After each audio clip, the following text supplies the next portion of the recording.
What I got, you can't buy. It resides between my eyes. Walked through the fire, came out better on the other side. See, life's like a beach if you find the same. And right now, I'm feeling like 100 grand. You are listening to Inspired Insider with your host, Dr. Jeremy Wise.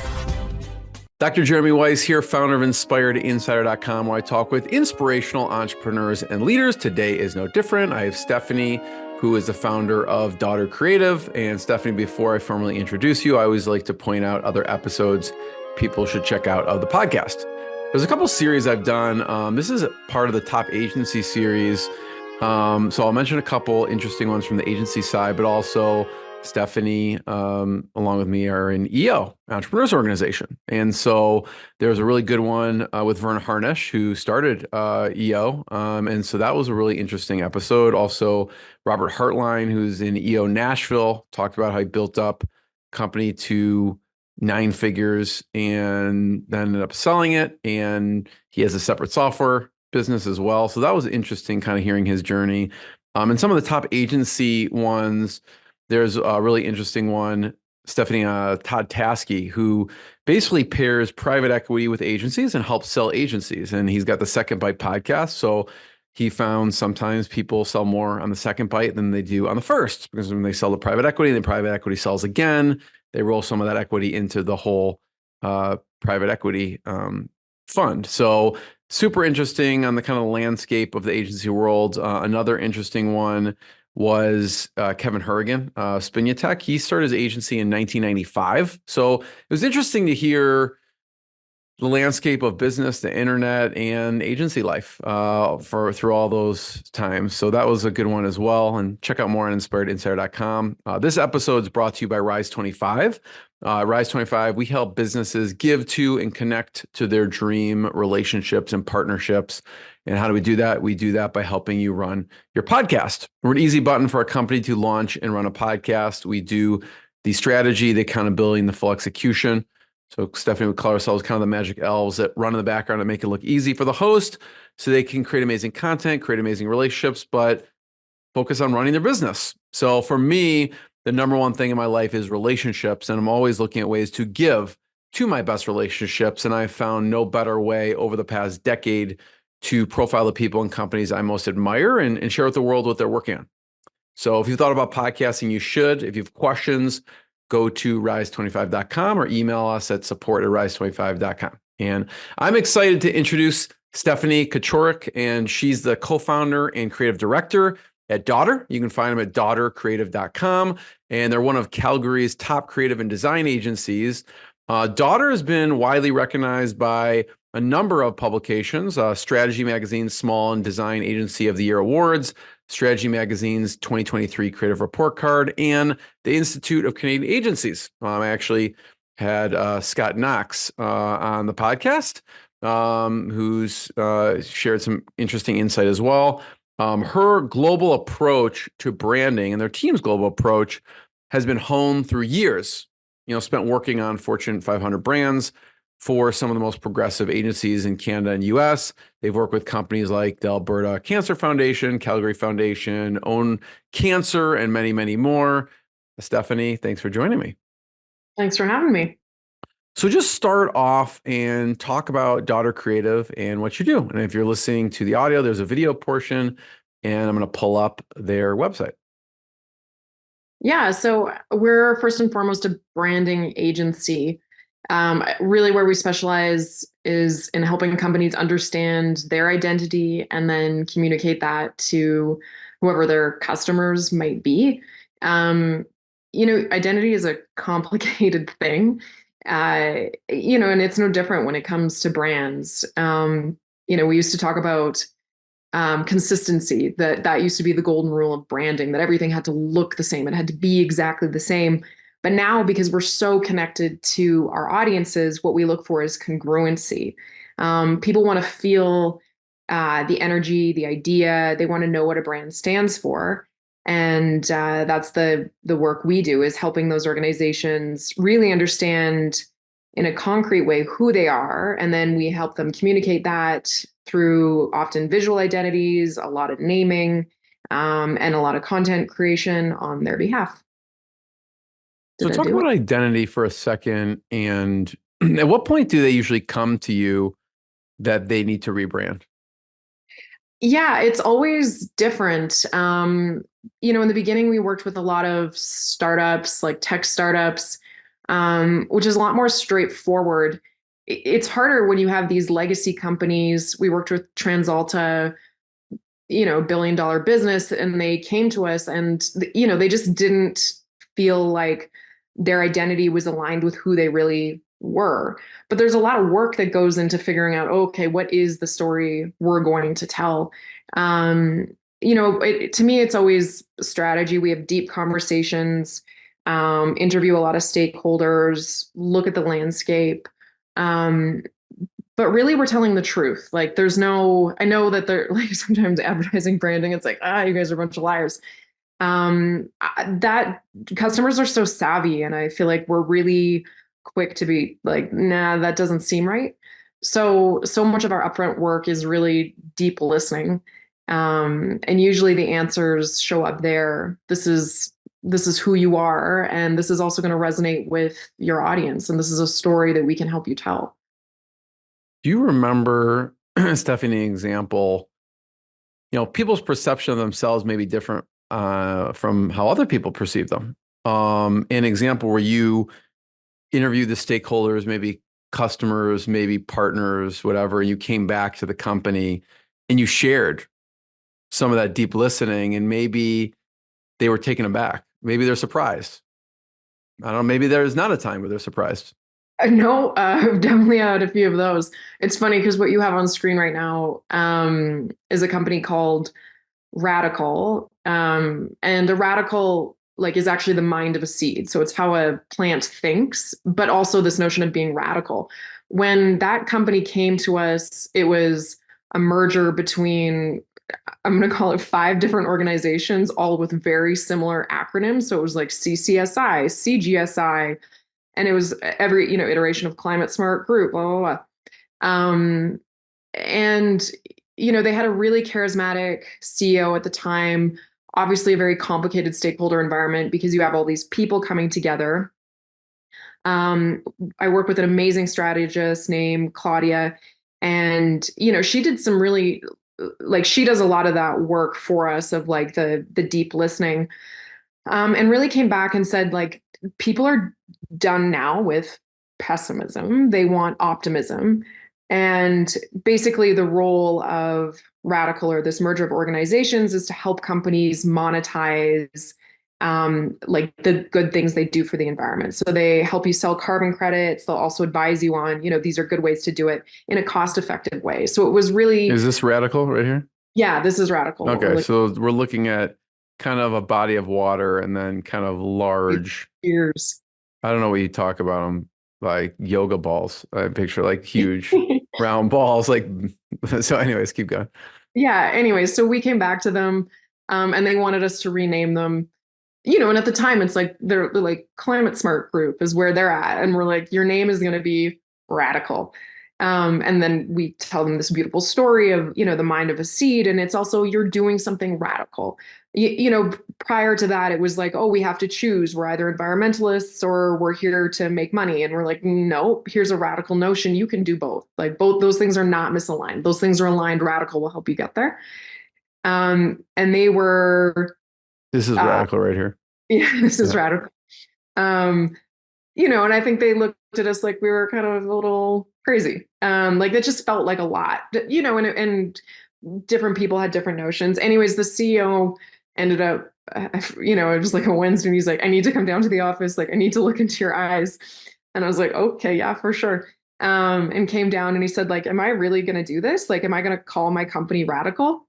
And I was like, I don't have a crystal ball. I can't tell you the future, but this makes sense. It's true, and it's brave. And people love bravery. We want to see people stand out, and we want to see brands stand out for good reasons. And he went for it. I was like, you don't have to. I understand it's a lot. We have some softer, easier names, blah, blah, blah. And he's like, no, I'm going to do it. And they did it. It was massively successful. I think some of the best comments were like, my kids think I'm cool now, you know? They all of a sudden like had credibility with their young kids because this is it, you know, it's not a stuffy brand. Like coral was their main brand color. It's actually it was disappearing coral. It was Pantone's color of the year because it's a color found in nature that there's a chance we're not going to see anymore.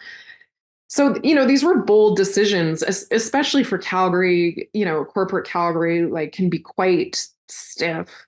But you know, they initially couldn't quite, they're like, oh God, are we gonna do this? And then they did it.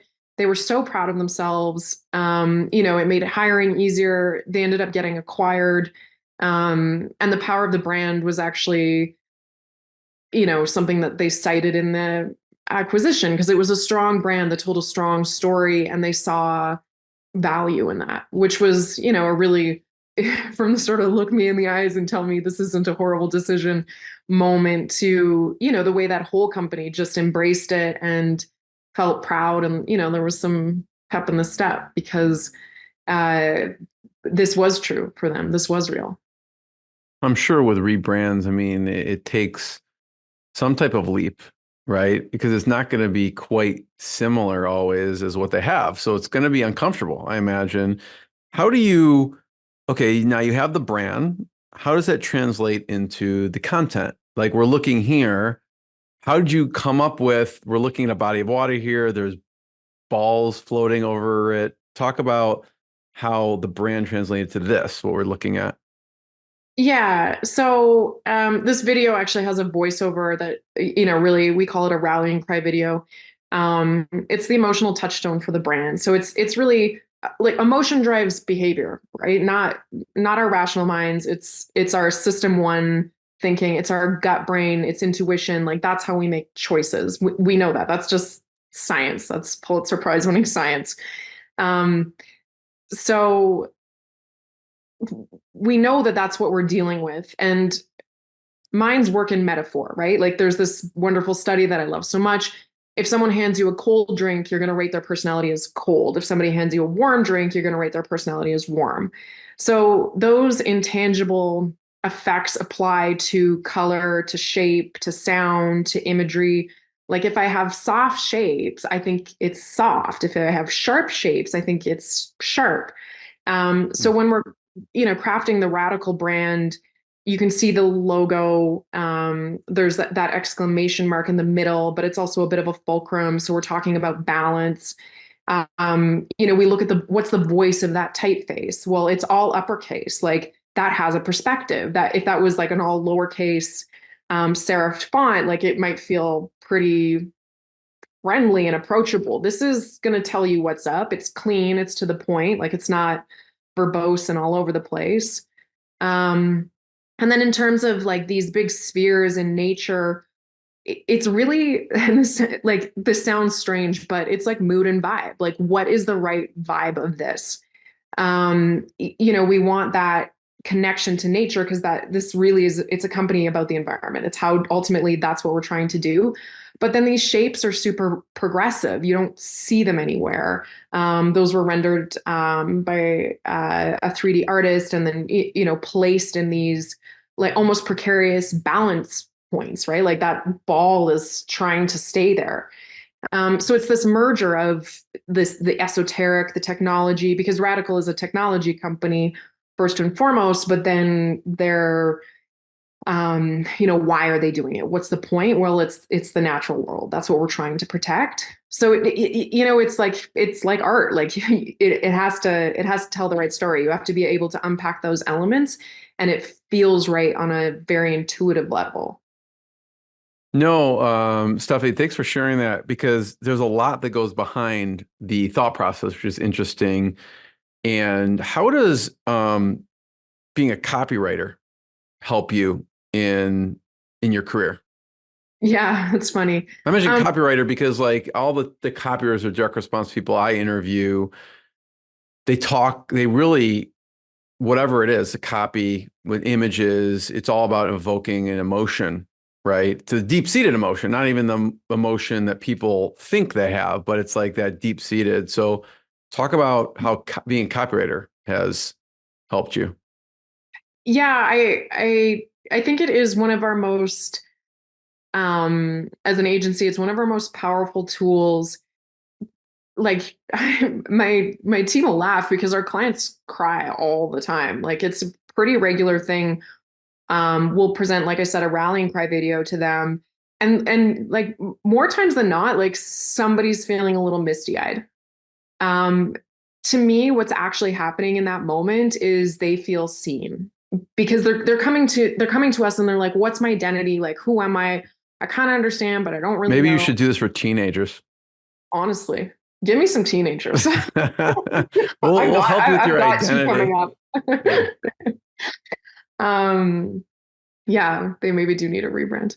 And I think it's this feeling of being seen. It's like, oh, like you finally see me now. There's deep relief when people feel like we actually, when I feel like somebody really gets me. I'm like, oh, you get what I'm doing in the world, and you've made it clear for me. Now I can tell other people.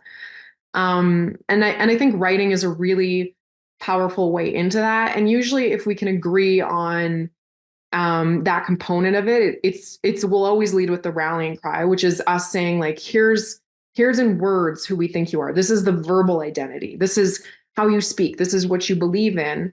And then the second component of that is your visual identity. Like, how do you look, and how do those things merge together to create a fulsome identity? So I think, being a writer, um, yeah, like copywriters are strategists. I mean, you also have to be conceptual and you have to understand how those things weave together, the visual and the verbal. So it was a great background for me. You know, people may be thinking, Stephanie, that's cool. I mean, it's radical. They're helping the environment. They're making big change. I am not that type of company. But here you have a cinnamon roll company. Yeah, So talk about the rallying cry and what you did with the cinnamon roll company. It looks delicious also. very good. Yeah, and that's actually an international, like they're in Dubai, they're all over the place. Again, it all comes back to strategy. And, we won't work with clients like if they don't feel on some level that they're contributing to the world. Like it's just not for us because there's nothing to say at that point. I'm like, I got nothing to talk about. With these cinnamon rolls, like they're sold in mall kiosks. Um, your audience is teenagers, right? Like that's who's eating these, and maybe like moms that are shopping with their kids. And what is this for them? Like what does that signify at the time? It's like a moment of joy, right? Like this is a moment of happiness. This is a reprieve from everything else that's been going on. It's a chance to just sit and savor something, and they are delicious, by the way. And so you can see the voice of the brand here, like let the good times roll, for a smile that sticks. Like this isn't heavy. We're not talking about world peace. But we are talking about, just the human satisfaction of like eating something delicious. And again, with color, we're looking at colors that taste good. Like color has a taste to it also, right? Like what's the flavor of this? Like I can tell that it's, sweet and a bit savory, but still, it's also not Skittles. So, You know, um, I'm wondering what made you start your agency? yeah, Because great you'd question. worked for many agencies. What was that Yeah. time when you decided I'm going to start my own?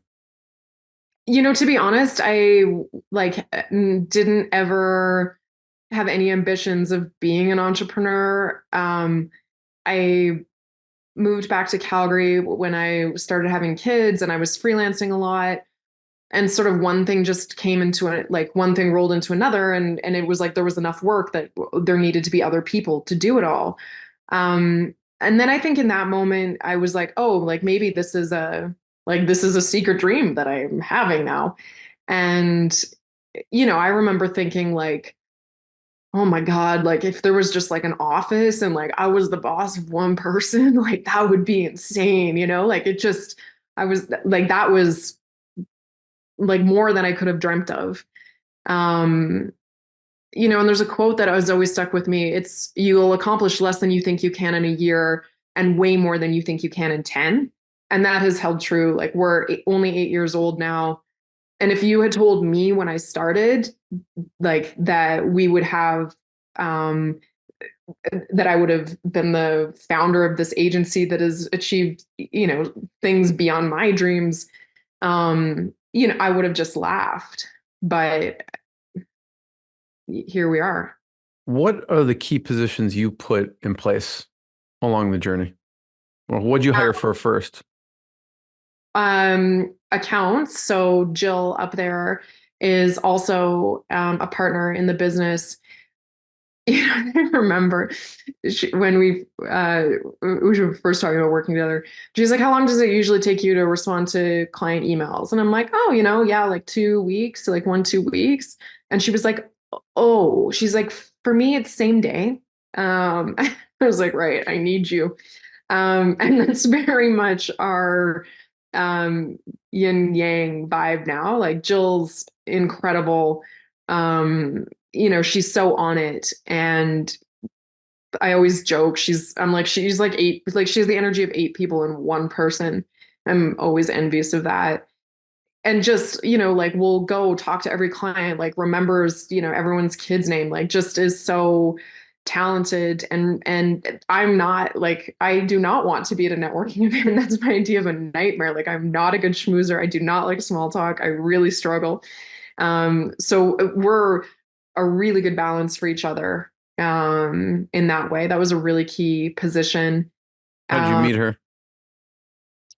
She worked at another agency in Calgary, and it's a small enough world that everyone knows everyone. So after Jill, what position was next that you hired for? Ben, who is a designer, like just he's seen everything.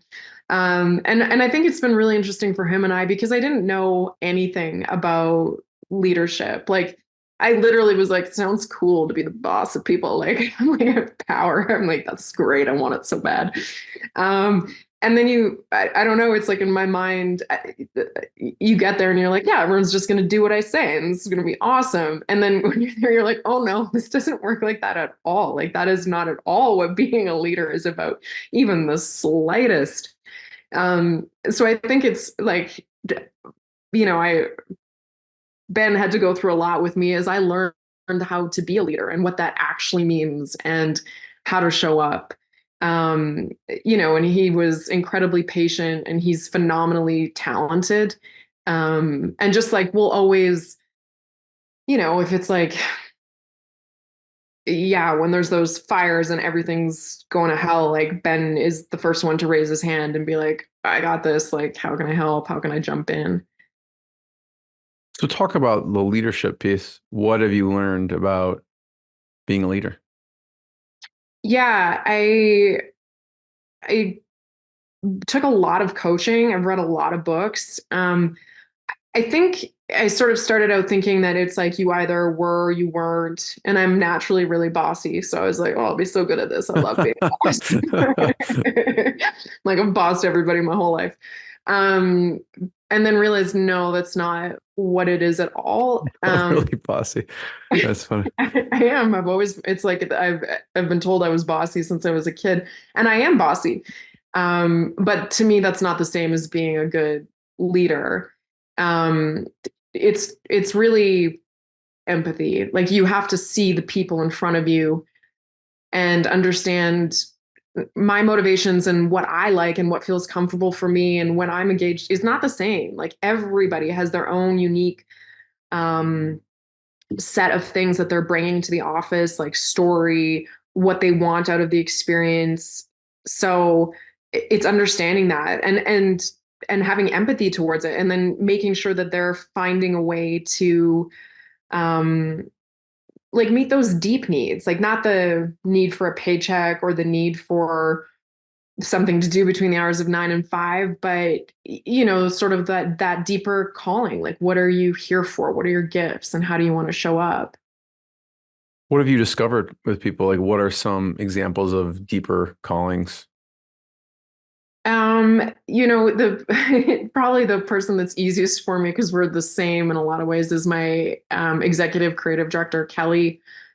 Um, her and I are cut from the same cloth. It's like, I don't care about the experience. I don't need it to be a good time. Like, I want the work to be good. I want the work to be good. It's like, if the work is good, if it's beautiful, if it says what it's supposed to say, like, that's all I care about. I don't care about how the clients feel. Like, none of that matters. I'm like, I just want to put good work out into the world.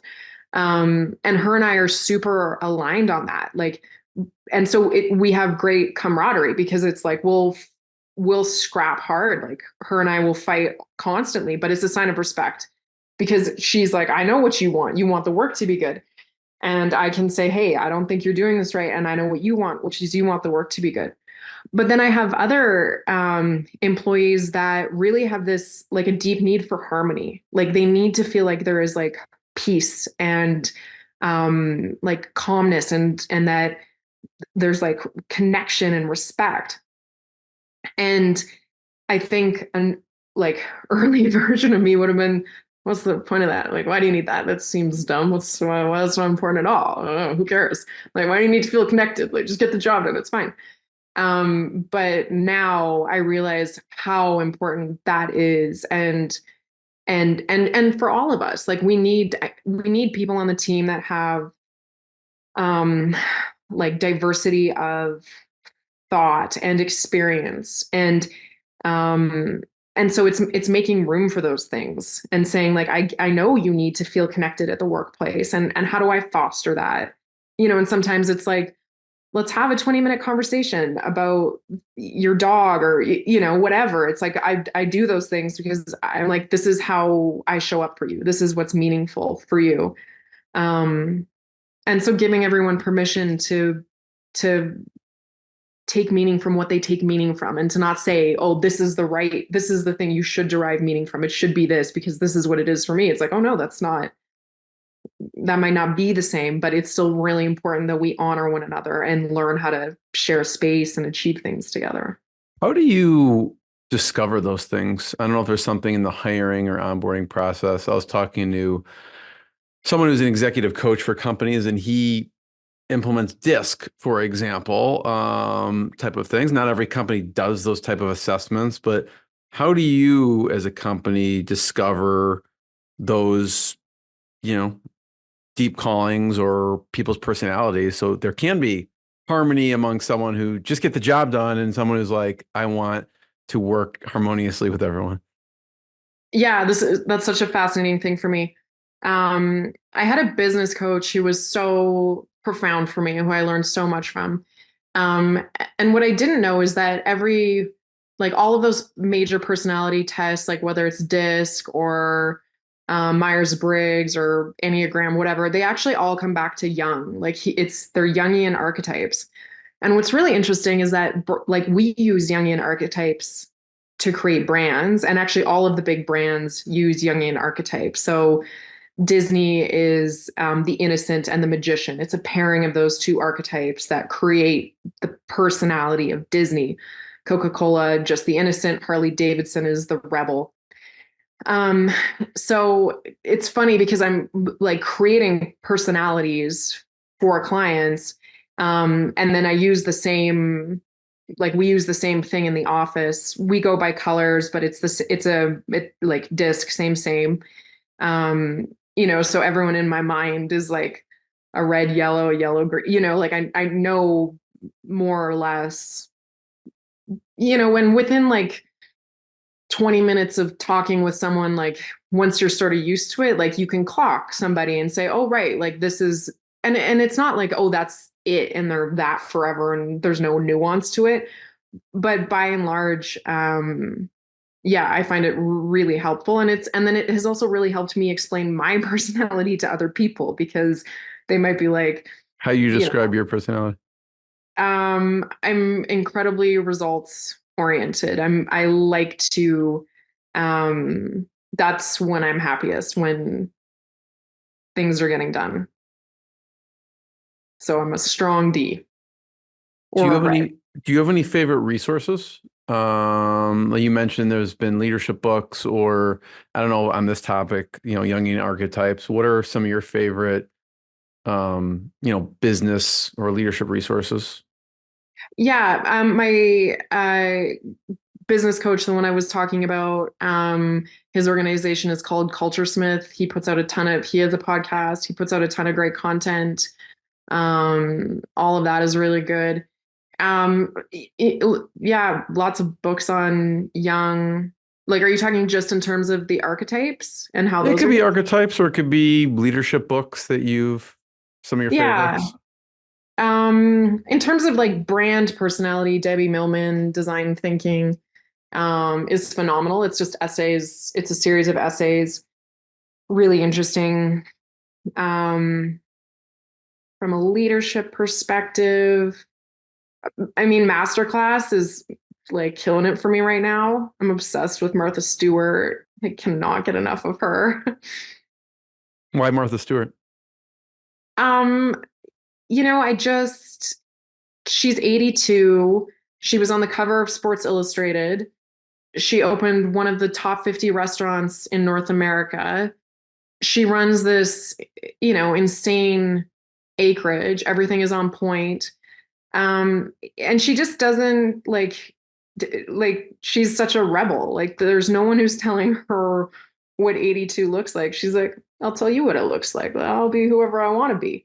And I love that. I love when people break the mold and she was like, I'm gonna go to jail and become best friends with Snoop Dogg. Like, you know what I mean? Like, just, and she's like, and I'll fold a napkin better than you do, like it's like, cool. Yeah, great. I love that I never would have put those things together, but it's pretty magic that she has.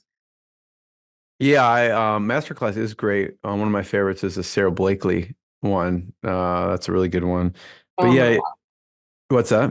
I'm gonna watch that now. Yeah, Thank it's really good. But yeah, I think of Martha Stewart now for the roasts. I don't know if you've watched those roasts on YouTube. I mean, it's her, like you said, Snoop Dogg and whoever else is there. But it's fascinating to see her journey. And when we're talking about the team and leadership, one of the things I know you're thinking about a lot is the power of creating together and creating good teams. So, how are you doing that going forward now that you've kind of, just learned a lot and have lessons from your, journey so far?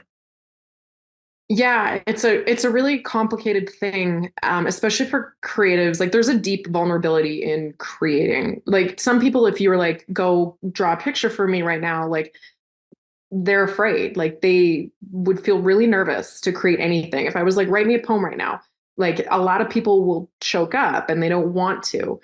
So there's so much bravery that's involved with just doing like creating anything, let alone creating, and then you're going to have a team of people that are going to tell you why that doesn't work, why that might not be the thing, or why it does work. But there's this deep trust that has to show up there, like trust in self and trust in the people around you, in order to do that work.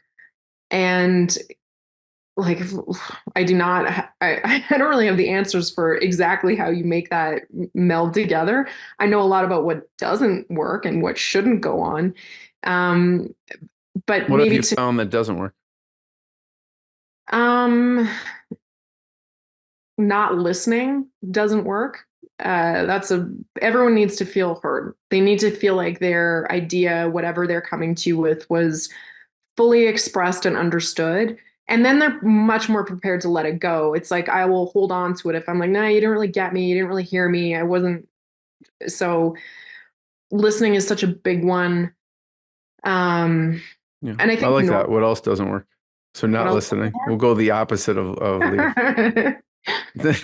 Sometimes um, it's easier to think of what yes. doesn't work than Yeah. actually what does. Yeah, it is. Um, okay. The other thing that doesn't work, and I think this is a like pretty universal mistake. Um, it's like jumping into criticism. Like oftentimes when people are asked to give feedback, criticism is, I'm going to say good criticism is really hard to do. Basic criticism, anybody can manage. Like to be a beautiful, like to be a like a very powerful critic, I think is an art form for sure. But to just criticize is like pretty, we can all do that. The people that I've worked with that are magic will find what's working. They'll see the glimmer, they'll see the thing, they'll look for that first. So I think don't not listen and um you got to train your mind to not go to what's not working first. Yeah, I love it. From a lot of times the power of story is really big, and the power of stories to influence and change. We were talking before we hit record. There's some really cool organizations that you worked with. Own Cancer sticks out. Can you talk about Own Cancer and what you did with them? Yeah, so that was a bunch of different like big Calgary organizations coming together, creating a capital campaign. So I think they needed $275 million. There was already a bunch of government funding, but it's the Calgary Cancer Center will be one of the leading cancer centers in North America, but they needed this chunk of change still. And then I think they also needed some swagger, like a reason to believe in themselves. So they came to us and they wanted us to create a campaign. And cancer's tricky, right? Like everybody knows somebody, like everyone has a person close to them that they lost to cancer, everyone. Um, so the stakes are high emotionally already. Um, and then it was like during COVID. So also everyone's pretty burnt out on sadness. Like it was like, I'm not going to feel sad about one more thing. Like I don't want to, I just can't. Like, I don't care if like a baby penguin just got murdered. Like I'm already so sad. Like I can't indulge that emotionally right now. And I think that's the, temperature of the cultural climate was just like, we're done with that. Like it's already super depressing. Like, please don't depress me more. So we wanted to give it a voice that had swagger. And that's where the line Own Cancer came from. This It's more notion, empowering than like sad.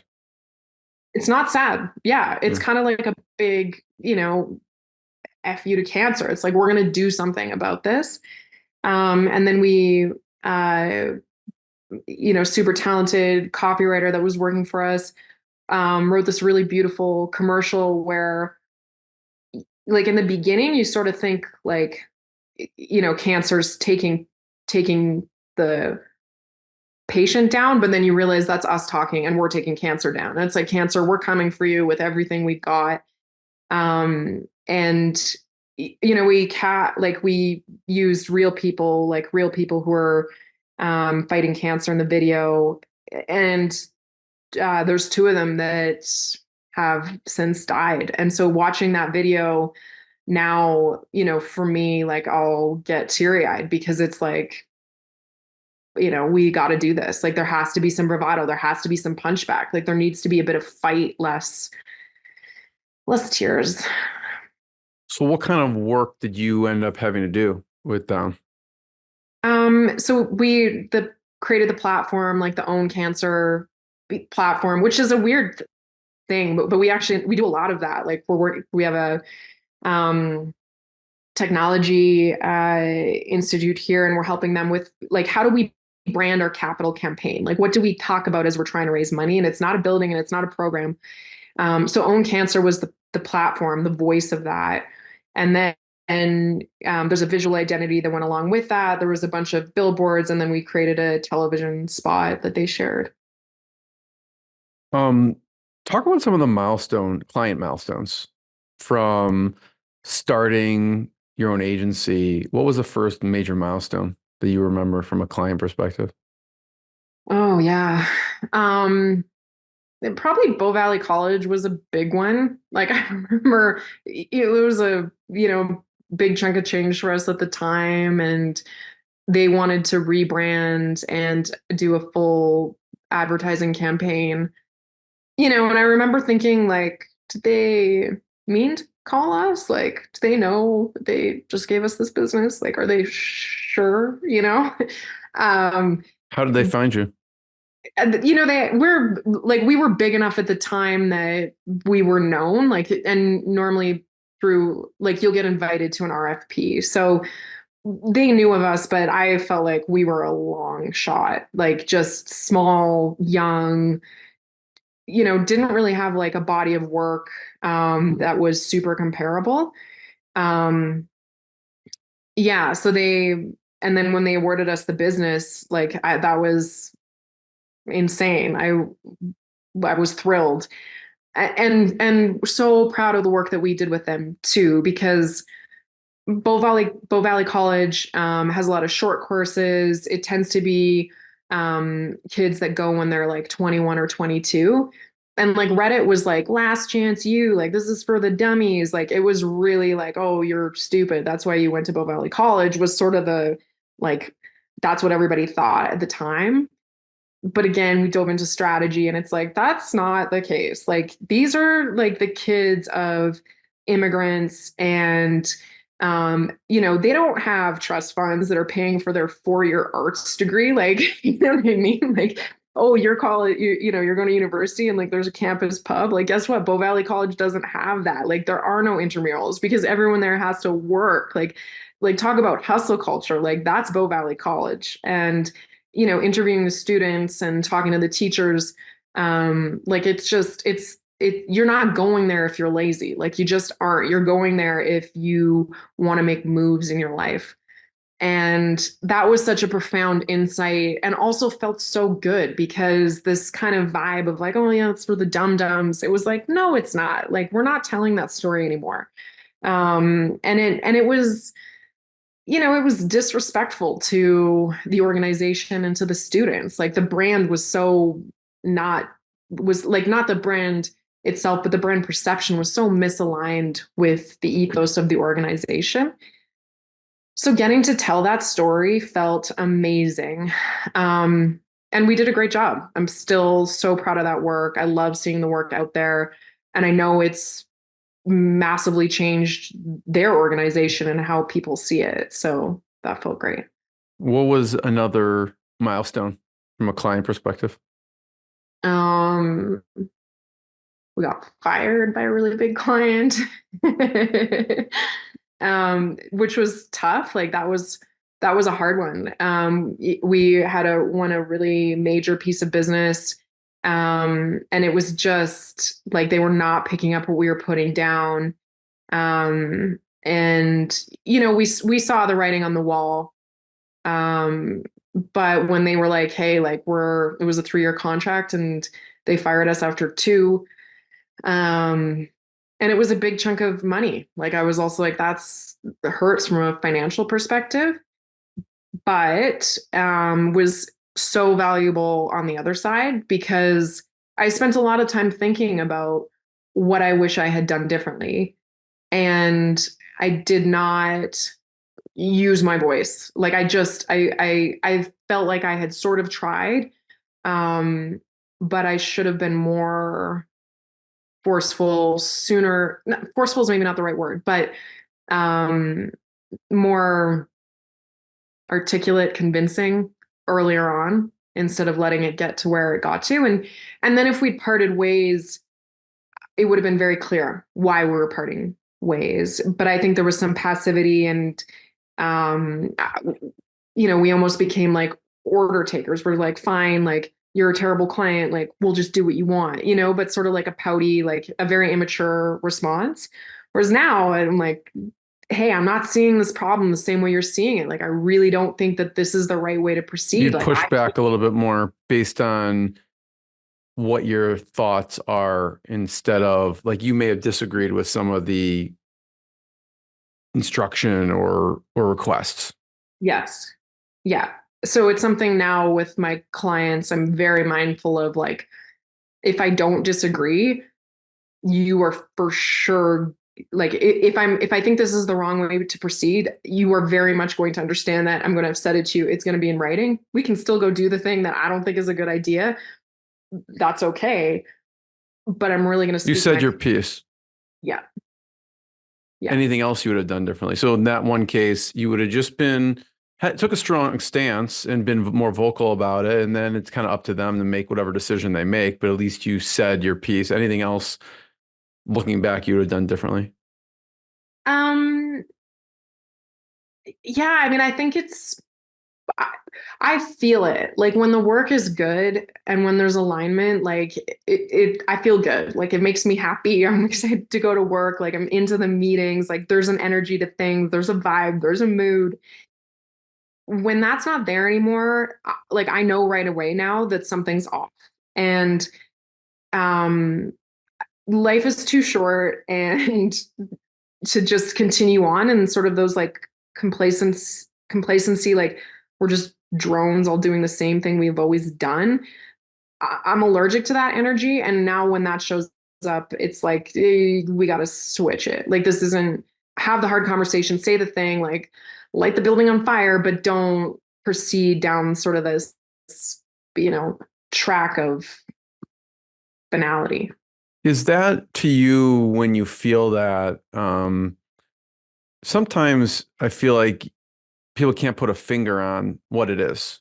So do you just say that? Like, hey, I'm feeling something's off, like, and just open it that way? Or do you usually have an idea of here's why it's off?